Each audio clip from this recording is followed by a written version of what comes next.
Fight fans, we are the Unprofessional Experts podcast. We are back. Go ahead, like, follow, subscribe, tell a friend to tell a best friend to tell an aunt to tell a grandparent to share with a cousin and also their siblings. Because if you do not, you may cast these paws the same way Frank Martin did just last night. Check us out on any station, your favorite podcast station, Spotify, Apple, iHeart, it doesn't matter. Just search the Unprofessional Experts podcast and get tuned right in. All right, let's hop right into it. This is your boy Davo. Let's get into it. Last night was real big for Tank. So a lot would say he did what he was supposed to do. He stood on business. He stood on business. How you feeling about that? Shout out to the big homie Frank, who was turned into a Ghost Martin. Just a little lullaby for the homie. No disrespect. Frank is solid, man. I liked what he did. No, he is solid. Gervonta said it. He said he'll be a champion one day, just not against Gervonta the Tank Davis. I was rooting for the underdog, and so he did well. He performed well for the first half of the fight. I think he gave Tank too much respect, but for a reason. And for a good reason. Tank was he was intent on causing damage, and ultimately he was able to do so. Frank will be back. He'll go back to the drawing board. He's talented. He'll be back better, stronger, faster, quicker. He will for sure be a champion in his future in boxing. I agree. Frank is a solid fighter, good skill. He was just a little bit in over his head, and I think we talked about that when the first time we talked about this fight, is that Tank Davis is on a completely another level from pretty much all the fighters within his weight class. I mean, he's different. Tank is different. And just the simple fact that he came in from round one, walking down and stalking Frank Martin, just shows you the level of confidence and boxing ability that Tank possesses.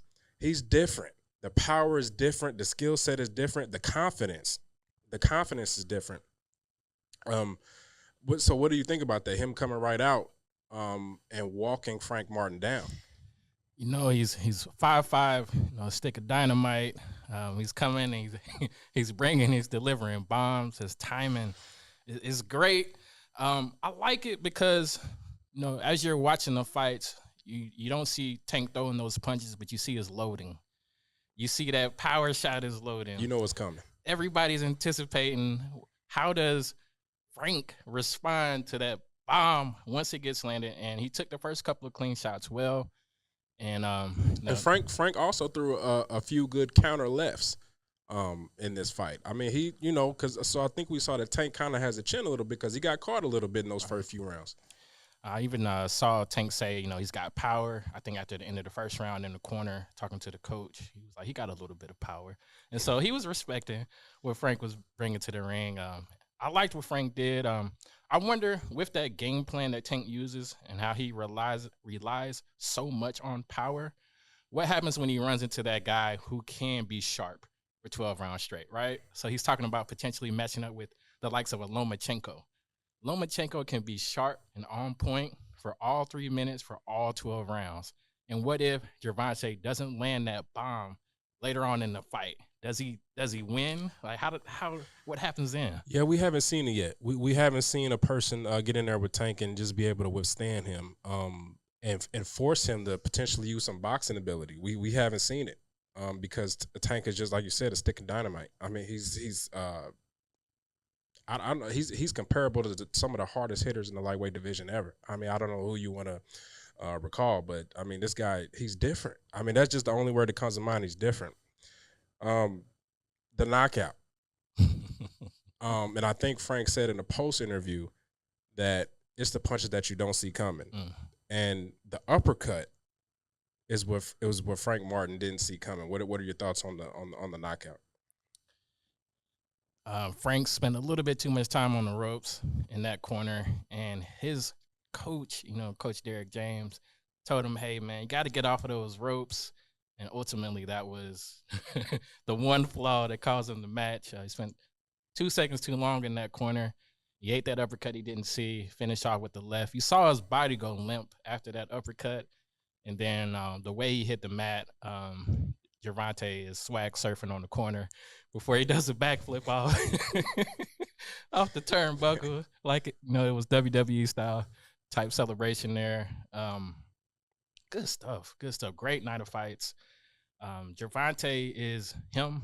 He is that guy. He is that guy. I would say he is the face of boxing, but Frank was untested. This was Frank's very first night in the spotlight. So it's time for Gervonta to face somebody who's tested, somebody who's been there before, someone who isn't going to get rattled in the press conferences, someone who isn't going to flinch the way that Frank Martin did, someone who stays poised for 12 rounds straight. So there's still more questions about what Gervonta Davis brings once he gets to that level of competition. So I'm really looking forward to the likes of Shakur Stevenson. And that's what I was going to ask you. Do you think Shakur Stevenson fits that mold? Shakur sharp. I want to say he stays sharp for 12 rounds straight. He is also untested in that manner. We don't know what Shakur's chin looks like. He won't have the power advantage. I would say Frank is probably stronger than Shakur Stevenson would be, but I don't think he gets effectively walked down either. And so we would see more of Gervonta's boxing skill in a Shakur Stevenson type matchup. But I would definitely love to see that. They got some bad blood. They've been Twitter fingering with each other. They've had a lot to say. So that would be a great matchup for sure. Well, hopefully we see that next, either Tank versus Lomachenko or Tank versus Shakur Stevenson. And shout out to Tank Davis on his victory last night. And shout out to Frank Martin. He's a really good fighter, and he'll be back. Moving on, how did you feel about Benavidez's performance last night? The monster didn't so much look like the Mexican monster. He moved up in weight. He couldn't get that Canelo fight that he's been talking about in all of his interviews, press conferences. He talked more about Canelo than he did in his opponent. Hope he didn't overlook that guy. I think he gassed just a little bit late. Just a little bit. And so he wasn't able to capitalize on a good night. He wasn't able to close his show. I wonder if his power carried up to the light heavyweight division because he was throwing his combinations. He was letting his hands go, but my guy Vosdick stood on business. He was right there. He was right there. It didn't affect him the same way we've seen Benavidez opponents be affected by his flurry of punches. Good dub, legitimate opponent. Wasn't some random guy they picked out of nowhere, off post road, like, hey, I'll give you a check, go fight Benavidez. They picked up, a legitimate opponent. He's an interim champ now. So he's lined up for guys like, Bivol, Better Be, if that ever happens. Hopefully it does. I would give that like a C+, B- performance overall, but it's his first night in the weight class. And so he can't do that with Bivol or Better Be, I would say that. He cannot. He cannot. And it's going to be interesting to see going forward. Hopefully his next matchup, Benavidez, is a Canelo or a Better Biev or a Bivol. It's time for him to have that key star matchup. It's time for Benavidez to just have that legendary fight. I'm not going to say he scraped by last night, but he had a tough game opponent. He did what he was supposed to do. He got the victory. But it's time to go ahead and put Benavidez in the fire and really see what he's made of. And I think it'll be interesting to see what he's made of. Maybe that performance tells Canelo, like, hey, I don't have to duck this guy. He might not be as strong as we think he is. And sometimes you need that type of performance to bring out the opponent that you want to fight, and then you level up and show the world what you're really made of. So it wasn't an off night for Benavidez, but we've just seen Benavidez a lot sharper than what he was last night. So Canelo, let's do it. Let's stop ducking. Let's cut out all the foolishness and let's put in work against the best of the best. Canelo did it early in his career. He's not closing it out the same way. Let's be consistent. Let's stack that resume instead of stacking up titles. Let's talk about the opponents that he fought instead of the belts that he won. I think everybody in the boxing community would absolutely love that matchup for sure. Yeah. There's a few people in the sport of boxing that might need to hang the gloves up. One of them being Deontay Wilder. Let's talk about it. What's going on with your boy? To this day, I'm a fan. Man, put it all in perspective. Deontay was, the great American heavyweight at a time where America was really thriving for someone to step into that heavyweight division and make some noise. Started boxing late, right?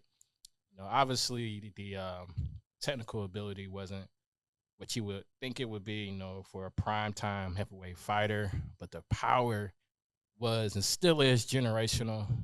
It's hard to hang those gloves up when you've been so successful, but I think when you get hit and you do a full 360, then Yeah, it's time to be like, hey. yeah. Wrong sport to be doing a spin move.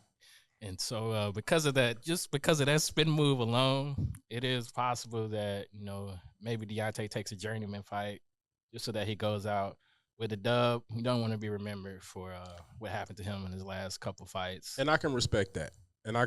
But I think it is about time for Deontay to wind it down. It's about that time.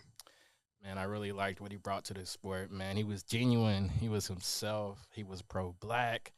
He was, everything short of, a heavyweight with a great jab. He just he brought the charisma. He brought the power. He brought people wanting to watch, the heavyweight division in America again. And so, Yeah, a couple spectacular knockouts. Yeah, spectacular, he got a lot of people out of there. soul snatching, Yeah, KOs. And so, I don't like all the slander. I don't like the Deontay slander. He's still the bronze bomber, U.S. Olympian. He did a lot in a short time. well, like you said, the skill set that's what's been missing the entire time from Wilder's career is he's never had the skill set, and I think now later on it's showing. That's the lack of the skill set to keep guys off your ass, to outbox guys, is showing up at this point in his career. I think the pivotal mistake that was made in his career was he suffered one loss, and he went away from Mark Breland. He switched trainers to Malik Scott, and he started moving. He started boxing. He got away from his strengths. His strength was never to move and box. His strength was always to land the right hand, to look for an opening, Yeah. to be strong and be aggressive. So he got knocked out, and he was like, "Hey, let me learn how to box now." And it was a terrible idea, Yeah, right? yeah. Nobody needed Deontay Wilder utilizing the full ring and looking for openings. We needed him to go in there and know exactly what his plan was, which was to utilize the right hand specifically in looks of another soul searching knockout. So That's Deontay's calling card. that trainer change late in his career, paired with the tactic change of the way that he fights, I feel like it was a recipe for disaster. And I think it could be telling of what's to come. Completely off topic, but I think it'll be telling for what's to come for Spence's career. We've got one loss. We got a trainer change off of one loss of what was otherwise a spectacular career. Like, I think at some point in time, it's too late to change trainers. It's too late to change the game plan. And you are who you are because that's what built you to your championship status. So I just hope that, the truth doesn't become the lie and that he's able to continue, his career. I think him and Derek James were a perfect fit. So those late trainer changes in your career, for some people it's a benefit, and for some I don't think it is. Well, that's an interesting take. So definitely can't wait to see what happens with Errol Spence. But moving on to the next fighter that may want to call it quits. About billions, straight out of Cincinnati, Ohio, Adrian Broner. How we feeling about AB? Should have been retired. I mean, youngest, Chris Algieri said it in a clip. Youngest 4 division champion in the history of boxing. And I can't count even more than one 4 division champion off the top of my head. But Algieri said the worst 4 division champion in boxing we have ever had in boxing history. Now that's tough. He's a tough critic, right? But just think about it. Like, he really peaked early. He did. And he lost his athleticism a couple of fights ago, a couple of years ago. Maidana changed him. That was the key fight. That I feel like is the fight that really altered his career. After what happened with Maidana, I don't think he's been the same since. He hasn't. He was in there twerking doing doing the most, and it caused him to fight. And the the aura behind the Broner experience just hasn't been the same. Porter beat him. Couple guys, took to Broner, Pacquiao, and he's a name, he's a character. Because at the end of the day, who was Blair Cobb? And why was he, taking it to Broner in the way that he was? He's flat-footed now. He's coming forward. One shots that aren't knockout shots good career, Broner, for sure. Shout out to Adrian Broner. Shout out to AB. Yeah. I've always been a fan of AB. I always had an appreciation for AB. But I think it's about that time, brother, to move on. Anybody can get it, and this man definitely can retire at this point in his career, for sure. Yeah, solid career, man, but it's about that time. Mike Tyson, Jake Paul postponed indefinitely, apparently. So how we feeling about that one? Iron Mike Tyson. When this fight was originally mentioned, I was all for it, and we talked about it. And you were saying, let's talk. Let's talk about it. Let's talk about it. You were saying, man, this guy's a senior citizen. Like he's doing what people in old folks' homes shouldn't be doing. But the reason why this was postponed, it worries me because he was on a plane. He had an ulcer flare up, and he can't work out. and because he has an ulcer flare up. So it's like, and why do you think that is? Right? Yeah. Do you think it has anything to do with him being almost 60 years old or no? I mean, Mike's old. It's showing. If you can't work out due to your age, then it might be time to rethink this matchup. But rethink your life. Like it might be time to hang these gloves up because you're almost 60 years old. I think it just makes it more and more them not getting a replacement opponent and just postponing it to where Mike can lace those Skechers back up again. And who do you you can't replace Mike Tyson? You can't, but you can get somebody who's younger and then can actually train for a fight against everybody was tuning in to see Mike Tyson versus Jake Paul, and everybody's saying how Mike Tyson is going to destroy Jake Paul. Mike Tyson can't even train.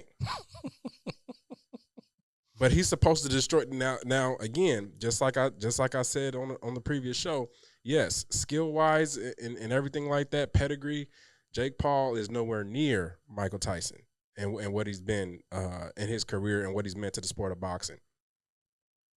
But age catches up to everyone. So with Jake Paul being 27 years old, I still give him a good chance against a 58-year-old Mike Tyson. It seems like it's becoming more and more of a money grab. They were loading up that undercard, some great fights on that undercard, and they just postponed everything. So they're really wanting people to tune in to that main event. But Mike just being who Mike is, if there's one 60-year-old elderly person who can lay and throw them paws, it is Michael Tyson. He's Iron Mike to the day he's away from here, and so I'm gonna tune in. Quick question: what demographic of people do you know that wear Skechers on a daily basis? Seniors. All right. So with that, but hey, his Skechers might give him a boost. Maybe he even rocks the Skechers in the fight. You never know. Just to play into the whole idea of, man, I'm old as shit, but I'm still fighting. Never know, man. Jake Paul, he's trying. He's doing something with boxing.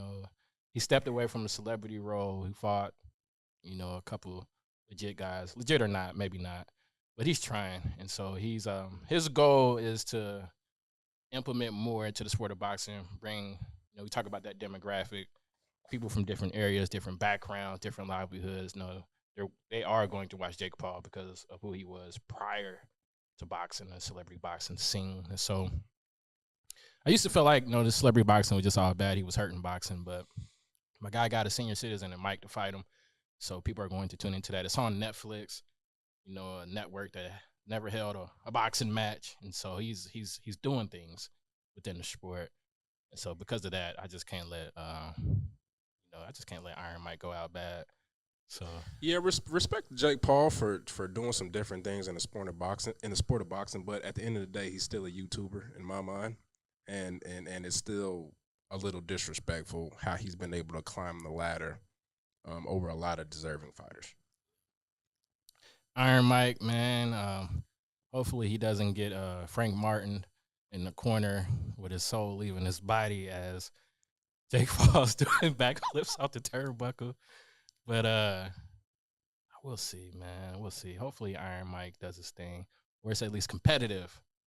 This is shutout, then it's a money grab. But Definitely. we'll see what happens. Speaking of people doing backflips off the turnbuckle, Tank Davis arguably is probably sitting at the top of the boxing world. There's a few other guys, obviously Terrence Crawford, Canelo Alvarez, Benavidez, Bivol. There's a few people that are up there as well, but Tank is at the top of the boxing world. And let's match him up, right? Fantasy matchup. We'll match him up with another guy, just a small, unknown guy who used to sit at the top of the boxing world a few years ago by the name of Floyd Mayweather. What happens in that fight? Another relationship gone sour there. Gervonta's had a lot to say about his former promoter. You would say Gervonta was a protege of Floyd, and I like that matchup. I like it a lot. Speaking about how what does Gervonta do when he's got somebody in front of him that can be sharp for 12 rounds? Floyd is the definition of he is on point at all times, and he will not get caught with anything crazy, anything unruly in the corner. It's just not going to happen to Floyd Mayweather. And so, with that being said, I've got Tank by knockout. Gervonta Davis knocks out Floyd Mayweather. At the end of the day, Tank is... Wait. You're saying Gervonta Davis at 135, 140 knocks out Floyd Mayweather. Who hits harder than Tank? Mosley buzz Floyd. Maidana buzz Floyd. Cotto rough Floyd up. Tank stronger than all of them. Who's stronger than Tank? A prime Gervonta coming forward, hands up, with his mind set on destruction. Floyd's just gonna move. Floyd's just gonna get out the way. But so I'll use his last fight. As an example. Okay, what Frank Martin was able to do for at least the first half of the fight. Do you think Floyd Mayweather could do that? Sure. Okay. With that being said, okay, Floyd is not gonna be held up on the ropes. He's not gonna get cornered. He's not gonna allow Tank to do that. Floyd can keep up what Frank was trying to do for the first 6 rounds throughout the entire fight, probably 15 rounds if he needed to. All right, and be able to pick off, just like Frank Martin was able to pick off Gervonta a few times. I see Floyd doing that in abundance. There's another thing that Floyd Mayweather was great at. All right, using the guy's aggression and offense against him. Floyd was a tactician. He was a master tactician. You have to admit that. I would say I'm probably in the moment, but as of right now, Gervonta Tank Davis is him. He is that guy. He looks unbeatable right now. And I know Floyd is a superior boxer. He's superior to everybody who's ever laced up a pair of gloves when it comes to technique. But I think Gervonta has shown his ability to, even when he's behind, even when he's being outboxed, he's shown that ability to land that punch. And I don't think Floyd would be exempt to that.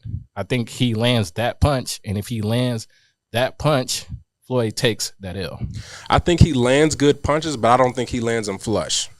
Not hard enough to knock out Floyd Mayweather, which is something we've never seen.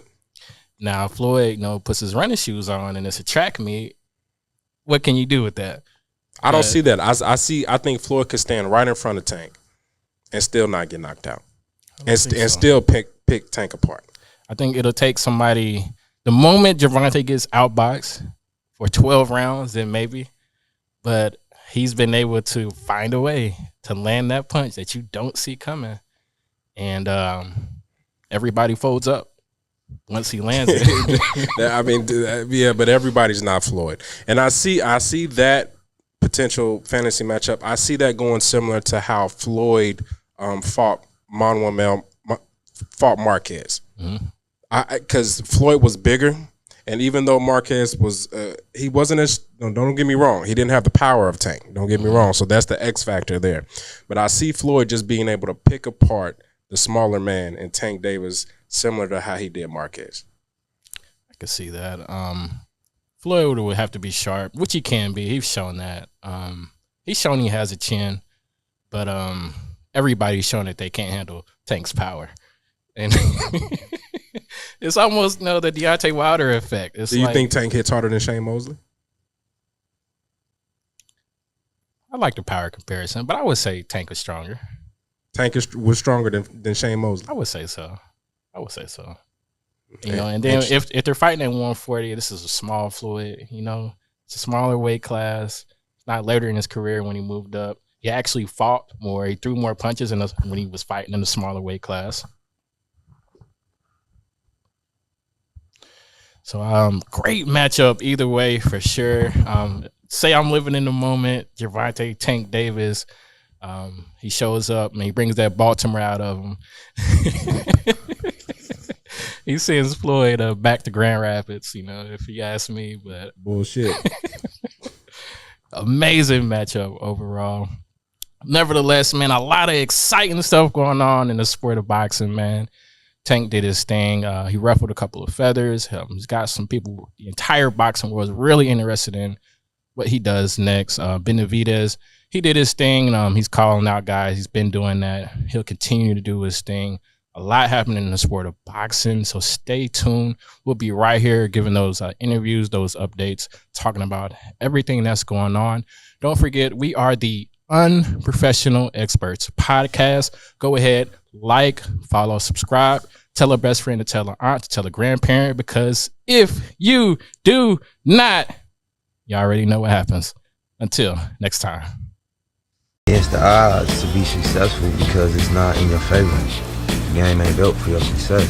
You just gotta be a beast. You gotta be harder. You gotta be stronger. You gotta be meaner. You gotta be hungrier because you're gonna be fighting an uphill battle. It's like escape velocity. To get out of the atmosphere to go into space, you need escape velocity. And if you don't have it, you're not gonna penetrate the atmosphere because it's gravity working against you. It's embrace it as part of the game. That's how it goes. That's what it's physics. It ain't personal. It's science. For real, if you're a young kid trying to do it, it's gonna run you down. You know what I'm saying? It's gonna beat you up, but life gonna do it to you. Failing gonna do that to you too. That's real though. I think to stay inspired, you just have to make the decision that that's your intention. And I think that's what we see when we see young people do unbelievable things come from odds that's unbelievable. They had the raw intention, they had a strong intention and pure. And it drove them there and it took them there and they navigated, through all the speed bumps and the potholes and all that.